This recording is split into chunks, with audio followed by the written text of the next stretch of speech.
Praise Lord, जय मसीह की। आप सबको आज के दिन आपसे मुलाकात करने में बहुत खुश हूँ। आज मंगलवार के दिन है। मैं आपके सामने कुछ 10 मिनट का संदेश, यानी प्रतिदिन 10 मिनट का संदेश आपके सामने लाने की प्रयत्न होगा। परमेश्वर में आशीष करें। हमारी मुख्य शब्द कैसा होना चाहिए, नकारात्मक या सकारात्मक? परमेश्वर क्या चाहते हैं उसके बारे में हम बात करने के लिए कोशिश करेंगे। और मेरे एक उदाहरण स्वरूप में बाइबल से बताऊंगा, और साथ हम कौन सी सकारात्मक या नकारात्मक कौन से शब्दों को उपयोग करना है उसके बारे में बोलना चाहूँगा। आइए हम मूसा नबी के बारे में कुछ खास बातें हम सुनेंगे। गिनती की किताब में मूसा नबी इस प्रकार जब इज़राइल लोग को 10 बड़ी विपत्ति से होकर के उन्हें लेके आ रहा था, जंगल में आ रहे थे, तब वो जहाँ पर दूध की नदियाँ बहती है उस देश को वहाँ पर भेद करने के लिए, वहाँ पर जांच पड़ताल करने के लिए उन्हें भेजने के तैयार की। वहाँ मूसा नबी ने क्या कहा कि उनको बोला 13 अध्याय, गिनती किताब 13 अध्याय 17 वचन में लिखा है, उनको कानान देश के भेद लेने के भेजते समय मूसा ने कहा इधर से अर्थात दक्षिण को होकर जाओ। तो वहाँ पर उन्होंने भेद करने के लिए या जांच पड़ताल करने के लिए, कैसा देश है, उस देश में हम जाकर रह सकते हैं क्या, वहाँ उस देश में कौन कौन लोग रहते हैं, उन्हें भेद करने के लिए भेजा। तो वो लोग वहाँ चले गए, सब लोग जाके वापस आए। 40 दिन घूमते रहे। 40 दिन घूमने के बाद वापस आए। आके वो लोग कौन से शब्द कह रहे थे, मैं गिनती किताब 13 अध्याय का 31वां वचन मैं आपको सुनाना चाहूँगा। गिनती नंबर्स 13:1।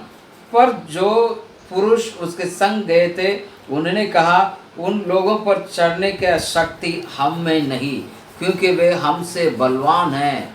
और उन्होंने इज़राइल के सामने उस देश की जिसका भेद उन्होंने लिया था एक कहकर निंदा भी की। वो देश जिसका भेद लेने को हम गए थे ऐसा है जो हम अपने निवासियों को निगल जाता, और जितने पुरुष हमने उनमें देखे वे सब बड़े ढील डोल के हैं। यहाँ पर परमेश्वर ने वायदा किया, अपना अब्राहम को परमेश्वर ने वायदा किया कि मैं तुम्हें एक संतान दूंगा, उस संतान के द्वारा तुम्हारा बड़ी जाति होगी, और मैं उन्हें बड़ा जाति के रूप में लेके आऊँगा, और 400 वर्ष उन्हें मिस्र देश में रखूँगा, वहाँ से उसे छुड़ा के लेके आऊँगा, और जो मैंने वायदा किया उससे कनान देश जहाँ पर दूध की नदियाँ बहती वहाँ लेके जाऊँगा। वो सच्ची बात है, परमेश्वर झूठा नहीं है। लेकिन मूसा नबी उन्हें वो वहाँ पर भेद करने के लिए भेजा। उनमें से कुछ लोग इस प्रकार से बोलने लगे, भैया है सच बात है, वहाँ पर है तो है, क्या दूध के नदियाँ बहने वाले हैं, वहाँ अंगूर का गुच्छा वगैरह जबरदस्त है, लेकिन उस देश को जीतना हमारे लिए नामुमकिन है। उस वजह से 14 अध्याय में पढ़ते पहला वचन में, तब सारी मंडली चिल्ला उठी और रात भर वे रोते रहे। वो चिल्लाने लगे, रोने लगी।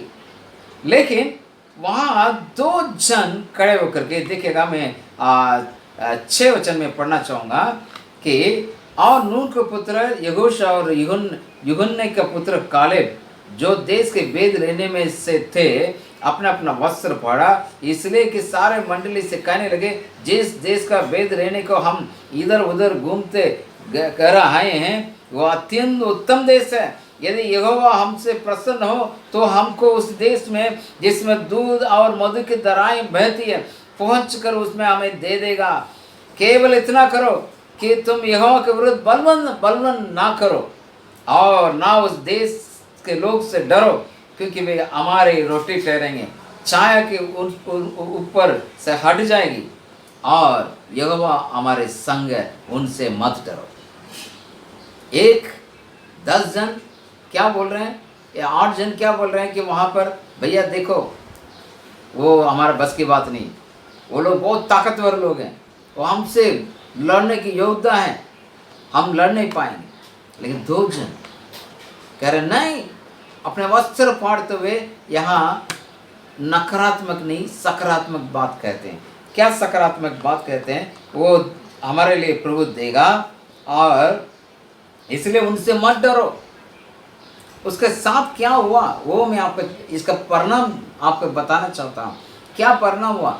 जो नकारात्मक बोलने वाले और जो सकारात्मक बोलने वाले से परमेश्वर क्या वहाँ पर एक किए, उसको हमें एक से जानना चाहिए, वहाँ के रिजल्ट जानना चाहिए।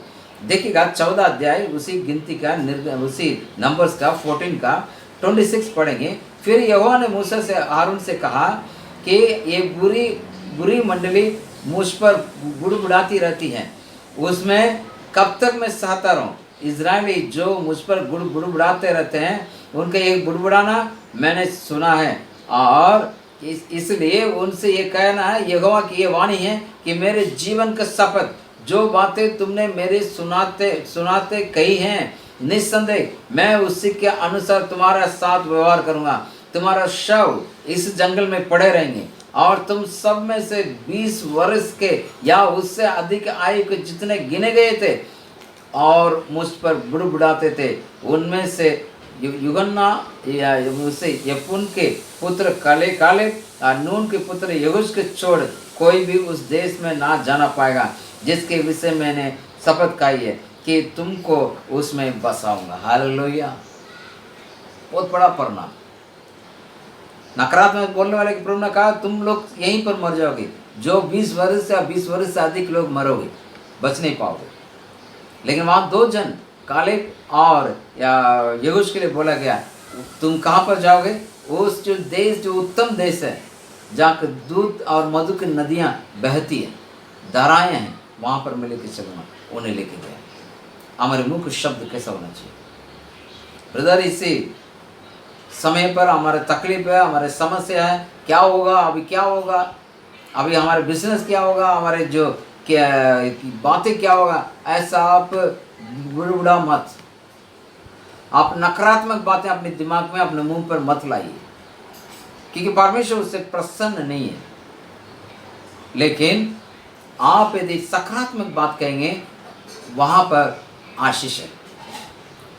मैं आपको ले चलना चाहूँगा नीति वचन 16 अध्याय उसका 24वां वचन, प्रोवर्ब्स 16:24। नीति वचन 16 का 24 वचन में आपको पढ़ाना चाहूँगा। मन भावने वचन मधु भरे छत के समान प्राणों को मीठा लाते हैं।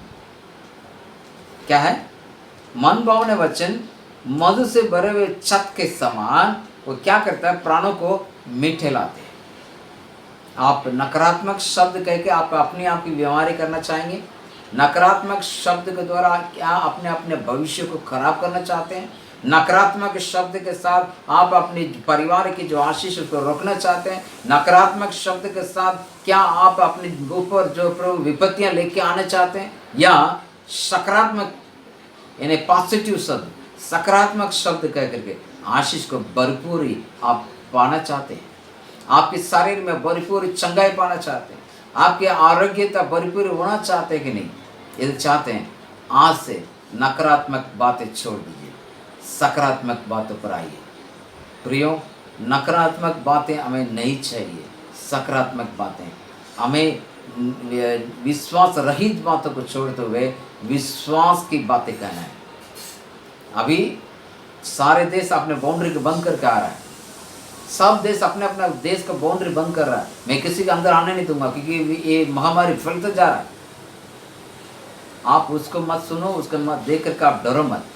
सुनना है लेकिन उसको देख के मत डरो, क्योंकि नकारात्मक नहीं, सकारात्मक बातों पर विश्वास करो, आपके लिए आशीष है। ठीक है, प्रभु आपका आशीष करें, प्रभु का आत्मसमर्पण करें। धन्यवाद प्रभु इस वक्त दिया हुआ वचन के लिए। पिता परमेश्वर, इस वचन के अनुसार हम नकारात्मक नहीं, सकारात्मक शब्दों को मुँह से कह के आशीष पाने में मदद कर। यीशु के नाम से प्रार्थना मांगते हैं, आमीन। प्रभु आपका आशीष करें। Thank you.